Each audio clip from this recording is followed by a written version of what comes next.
Ma fille, depuis plusieurs semaines, je remarque que tu es différente des autres jeunes filles. Tu es calme, respectueuse, intelligente. Et j'aime beaucoup parler avec toi. Merci, pasteur. Vous êtes gentil avec moi.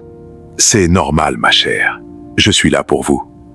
Tu sais, parfois le cœur parle plus fort que la raison. Moi, j'aimerais qu'on soit très proches tous les deux, plus que pasteur et fidèle. Je ne comprends pas très bien, pasteur.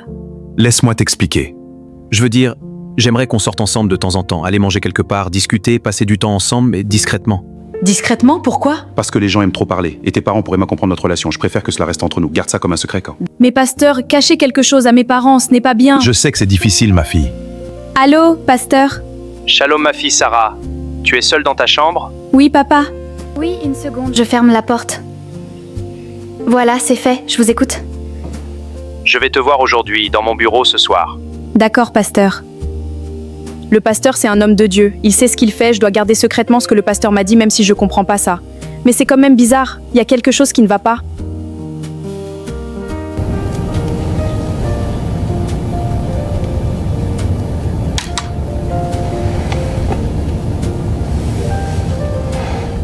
Tiens, maman.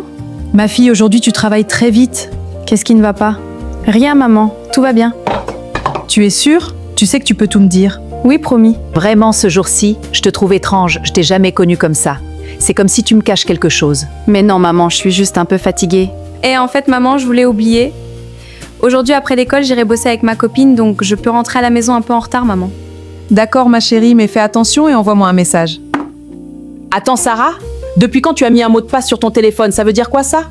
Maman, le téléphone est personnel. Personnel? Mais je suis ta mère. Je sais, mais c'est comme ça. Maman, j'ai déjà 17 ans, bientôt 18 ans. Il faut pas trop me contrôler. D'accord, ma chérie, je suis juste surprise. Je sais, maman. J'ai besoin d'espace. Seigneur, pourquoi elle est devenue comme ça? L'imprudence parentale. Un film qui vous enseigne comment gérer les enfants à la maison. Disponible en juin 2026 sur Goshen Gospel. Abonnez-vous sur notre chaîne si tu n'as jamais fait ça. Que Dieu vous bénisse richement. À bientôt! Mais pourquoi tu dis ça? Parce que je n'ai pas l'argent, je n'ai pas les moyens de t'acheter des bijoux ou des cadeaux chers, je n'ai que ces fleurs pour te montrer combien je t'aime. Arrêtez votre cinéma. Une avocate avec un vaurien. Nous sommes des chrétiens, pas des idiotes, Marina. Beaucoup de sœurs regardent d'abord l'argent d'un frère avant de regarder son cœur. Quand le frère a beaucoup d'argent, la sœur dit oui rapidement. Quand le frère n'a pas d'argent, la sœur dit « Je vais chercher la volonté du Seigneur ». Ce sont des petits démons qui se cachent maintenant dans les églises du message. Nous allons chasser cela. La vidéo d'aujourd'hui est intitulée « Le vrai amour ». Sans plus tarder, Beto Banda. Bonjour Marina, je suis désolé pour ton anniversaire. Mais pourquoi tu dis ça? C'est parce que je n'ai pas l'argent, je n'ai pas les moyens de t'acheter des bijoux ou des cadeaux chers, je n'ai que ces fleurs pour te montrer combien je t'aime. Ton amour est le plus beau cadeau que je puisse recevoir. Les fleurs vont peut-être se faner, mais ton geste restera dans mon cœur pour toujours. Arrêtez votre cinéma. Une avocate avec un vaurien. Nous sommes des chrétiens, pas des idiotes, Marina. Marina, ouvre les yeux.